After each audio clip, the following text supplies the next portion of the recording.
അതിദാരിദ്ര്യമുക്ത പ്രഖ്യാപന വേദിയിൽ കേരളത്തെ അമേരിക്കയുമായിട്ടാണ് മുഖ്യമന്ത്രി പിണറായി വിജയൻ താരതമ്യം ചെയ്തത്. അമേരിക്കയുടെ GDP-യേക്കാൾ മുന്നിലെത്താൻ കേരളത്തിന് കഴിഞ്ഞുവെന്നാണ് മുഖ്യമന്ത്രിയുടെ അവകാശവാദം. നാം ശ്രദ്ധിക്കേണ്ടത് 167.9 ബില്യൺ ഡോളർ മാത്രമാണ് നമ്മുടെ സംസ്ഥാനത്തിൻ്റെ GDP. എന്നാൽ അമേരിക്കയുടേത് 30.51 ട്രില്യൺ ഡോളറിൻ്റെ ഉടമയാണ്. അത്തരത്തിലുള്ള ഒരു സാമ്പത്തിക ഭീമനാണ്.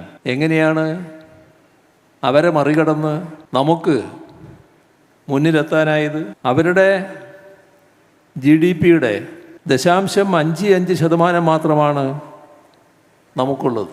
എന്നിട്ടും നമുക്ക് അമേരിക്കയെ മറികടക്കാനായി. ഇതാണ് യഥാർത്ഥ കേരള സ്റ്റോറി.